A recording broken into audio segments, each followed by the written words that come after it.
आजच्या कार्यक्रमाची सांगता छत्रपती संभाजीनगरमध्ये घरकुल योजनेची सांगता माननीय इम्रान साहेब करते। जी पंतप्रधान आवास योजना आहे ती देशभर चालू आहे। तर माननीय पंतप्रधान साहेब सांगत आहे आम्ही साऱ्या लोकांना ही योजनेचा लाभ फ्रीमध्ये देणार आहे। आता फ्रीमध्ये तर देऊ राहिले, पण इथं महानगरपालिका प्रशासनाचं म्हणणं आहे की ही योजना फुकट देत नसते, ते तुम्हाला फुकट भेटणार नाही आणि त्याला पैसे भरावाच लागणार आणि त्यांची 8 ते 10% अमाऊंट भरावा।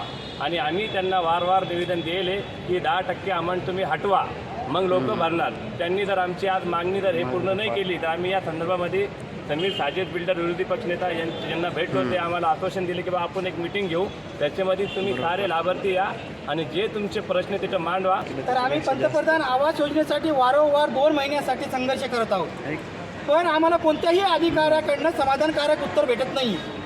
आज हा अधिकारी इथं बोलतो, उद्या तिथं बोलतो, आज गाईडलाईन संपली, उद्या गाईडलाईन। अरे गोरगरीब जनतेला तुम्ही गाईडलाईन दाखवताय कशाला? प्रत्येक अधिकारी आज म्हणते का ही केंद्र सरकारची गाईडलाईन आहे, तो म्हणताय हा राज्य सरकारची गाईडलाईन आहे। अरे गाईडलाईन गोरगरिबाची PM आवास योजना तुम्ही जेव्हा काढली आहे तेव्हा गाईडलाईन तुम्ही डिक्लेअर का नाही केली? तेव्हा हेडिंगवरती तर मोठ्या याच्यावरती दाखवलं होतं पंतप्रधान आवास योजना, सर्वांसाठी मोफत घरं। अरे कुठेही तुमच्या मोफत घरं? आज तुम्ही 322 स्क्वेअर फुटाचं घर 14 लाखामध्ये देताय, तर आम्ही तुमच्या याच्यामध्ये कोणत्या बजेटमध्ये बसणारे गरीब आहोत? तर वारंवार आम्ही प्रत्येकांना सांगून सुद्धा कोणाच्याही कानावर घूर रेंगत नाहीये। आज आम्ही ती बातमी कुठंतरी विरोधी पक्षनेते समीर बिल्डरकडे गेलो आणि त्यांना आम्ही निवेदन केलं की साहेब हा आमचा मुद्दा तुम्ही उचला।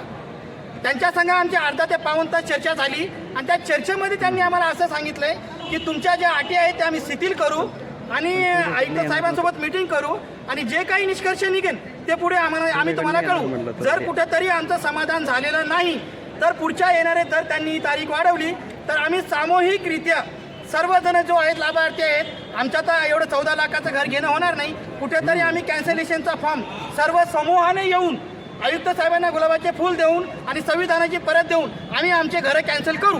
बस आज याच नगरपालिकेला एवढं सांगणं आहे। जय भीम। मिर्ज़ा सैफ अली। और मैं ये कहना चाहता हूँ कि ये जो दिव्यांगों को भी एक श्रेणी में रख रहे हैं और सभी लाभार्थियों को ये कह रहे हैं कि बैंक के नियम आपके लिए बदल नहीं सकते, ये RBI की गाइडलाइन है। तो मैं ये कहना चाहता हूँ कि ये पंतप्रधान आवास योजना बनाते समय इनका होश कहाँ पर थे? इनको ये पता नहीं था क्या कि दिव्यांग गौर गरीब इनके पास सैलरी स्लिप होगी या नहीं होगी, या इनकी आर्थिक परिस्थिति कैसी होंगी? आर्थिक परिस्थिति को देखते हुए इन्हें मुफ्त घर दिया जा रहा था, जिसके कारण इनको प्रधानमंत्री आवास योजना इस योजना का नाम है। ये तो ऐसे हो रहा है गवर्नमेंट जॉब से रहेंगे तो ही आपको घर मिलेगा, फिर ये प्रधानमंत्री आवास योजना चलाने का फायदा क्या है? बस माझं एवढंच म्हणणं आहे की जी पंतप्रधान आवास योजना जी काढलेली आहे आमच्यासारखे गरीब लोकांचं कुठेतरी एक मन दुखवलेलं जाते। जर आमचे हे जर अटी पूर्ण झाल्या नाही तर आम्ही इथं अमर उपोषणाला परत बसणार आहोत।